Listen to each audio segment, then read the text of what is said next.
Chaque jour, tu répètes les mêmes gestes et les mêmes actions. Ça te semble banal, presque automatique, mais si je te disais que ces petites actions décident de ta réussite ou de ton échec, que ce soit pour ta santé, ton bonheur ou même tes finances. Le problème, c'est que 95% de ce que tu fais est inconscient. Et ce sont vraiment, souvent, des habitudes invisibles qui sabordent ton futur. Aujourd'hui, je vais te montrer pourquoi certaines de tes habitudes te pourrissent littéralement et surtout comment t'en libérer avant qu'il ne soit trop tard. Pourquoi je te fais cette vidéo? Parce que j'étais comme toi il y a encore quelques années sûrement.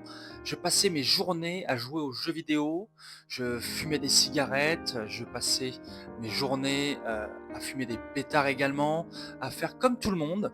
Et puis tous mes week-ends je les passais à me bourrer la gueule. Bref, c'était des habitudes et des addictions qui étaient néfastes à la fois pour ma santé, pour mon corps et surtout pour mes finances. Dans cette vidéo, donc, on va voir qu'est-ce qu'une habitude et comment ces habitudes façonnent ta vie. Nous allons voir également les habitudes toxiques qui te détruisent. Et enfin, je vais t'apporter des solutions concrètes pour reprendre le contrôle sur ta vie. Partie 1. Comprendre la mécanique des habitudes. Alors une habitude, c'est quoi? C'est une action qui est répétée tellement souvent qu'elle en devient automatique. Et ton cerveau, il fait tout simplement ça en fait pour économiser de l'énergie. Mais le problème, c'est que lui, ton cerveau, il ne fait pas la différence entre une bonne habitude et une mauvaise habitude. Le seul qui peut décider de savoir si c'est bon ou mauvais, c'est tout simplement toi. Alors pour comprendre un petit peu le principe des habitudes, j'ai envie de te parler de la boucle des habitudes de Charles de Higgs. Charles de Higgs, c'est qui? C'est un journaliste américain et un auteur à succès qui a écrit un livre best-seller qui s'appelle Le pouvoir des habitudes. Et il explique en fait comment se forment les habitudes, comment elles influencent nos vies et surtout comment nous pouvons les transformer. Donc la boucle des habitudes, selon Charles de Higgs, elle est composée de 3 éléments. Le premier, c'est le signal ou le déclencheur. C'est l'élément tout simplement qui déclenche ton habitude. Le signal, il peut être à la fois soit interne, soit externe. Et son rôle, c'est tout simplement de dire à ton cerveau d'exécuter une action en automatique. Prenons des exemples. Tu te sens stressé, donc ça c'est un signal qui est interne. Et donc qu'est-ce que tu cherches à faire? Tu vas peut-être tout simplement manger un gâteau ou manger du chocolat. Deuxième exemple, là tu reçois une notification sur ton téléphone. Donc là c'est un signal qui est externe. Et tout simplement, tu vas vérifier si tu as reçu un message. Le deuxième élément dans la boucle des habitudes, c'est la routine. Et la routine, c'est l'action elle-même. C'est le comportement que tu vas faire en réponse au signal. Cette action que tu vas créer, ça peut être une action physique, comme manger ou fumer. Elle peut être mentale, comme ruminer ou ronchonner. Ou bien sûr émotionnelle, c'est là où tu vas te plaindre. Et c'est dans cette étape-là, la routine, que se trouve le comportement en automatique. C'est celui que tu vas vouloir changer ou créer. Prenons encore 2 exemples. Le signal, c'est par exemple que tu es fatigué après le travail. Et la routine, tu vas tout simplement allumer Netflix ou allumer la télé pour te détendre. Deuxième exemple, reprenons la notification sur ton téléphone, qui est lui le signal. Et la routine, c'est que tu vas passer 20 minutes à scroller sur ton feed Instagram. Et enfin, le troisième élément dans la boucle des habitudes, selon Charles de Higgs, c'est la récompense. La récompense est tout simplement ce que reçoit ton cerveau après la routine. Et là, la récompense, elle peut être soit physique, soit chimique ou émotionnelle. C'est-à-dire soit par le goût du chocolat, soit par une détente, ou tout simplement la production d'hormones du plaisir. Il faut savoir que la récompense, c'est ce qui va renforcer l'habitude. Tout simplement parce qu'elle crée une satisfaction immédiate à ton cerveau. Ce qui va lui inciter naturellement à répéter l'action, encore et encore. Reprenons nos exemples de tout à l'heure. Le signal, c'est la notification sur ton portable.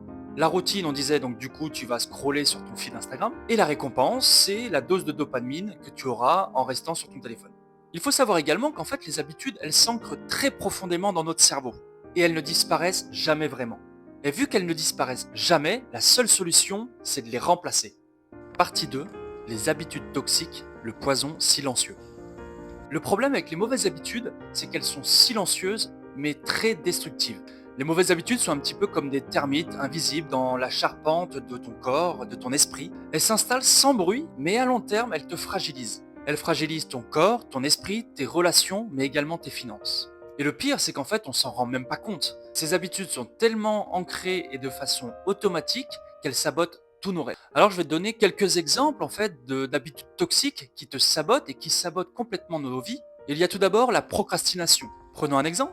Si tu veux créer une chaîne YouTube comme je suis en train de le faire là, mais que chaque soir tu remets ça à demain en scrollant sur TikTok ou sur Instagram, alors tu connais déjà le résultat. Tu n'auras toujours aucune vidéo de tournée. Le deuxième exemple d'habitude toxique, c'est la dépendance aux écrans. L'impact hyper néfaste que ça a, c'est que ça va détruire ta concentration et que ça va te voler ton temps. Et tu sais très bien que le temps, c'est de l'argent. Prenons un autre exemple. En moyenne, un adulte passe environ 3 heures par jour sur son téléphone.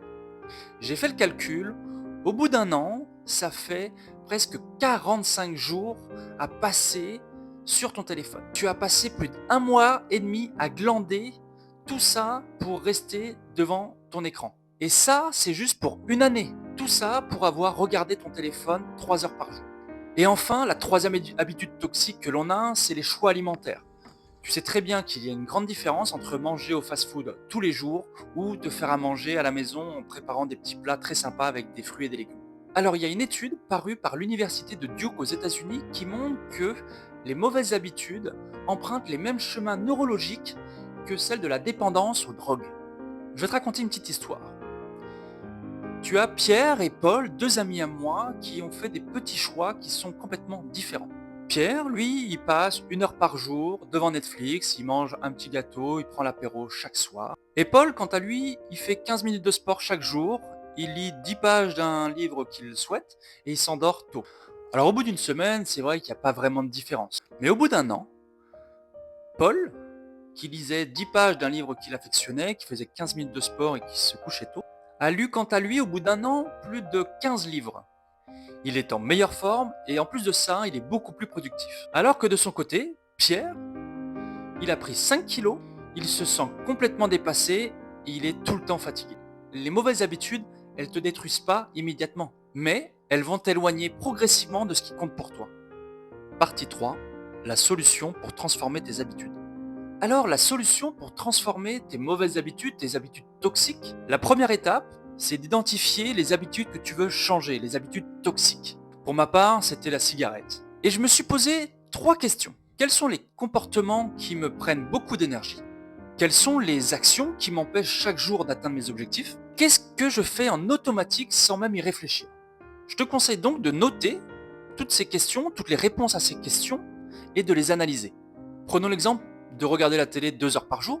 Demande-toi si cela te rapproche de tes objectifs ou tout simplement t'en éloigne. La deuxième étape, c'est tout simplement de remplacer cette mauvaise habitude par une bonne habitude. Pour moi, ma mauvaise habitude, c'était que dès le réveil, je m'allumais une cigarette avec mon café. Pour remplacer cette mauvaise habitude, j'ai continué de boire mon café, mais j'allais tout de suite prendre une douche.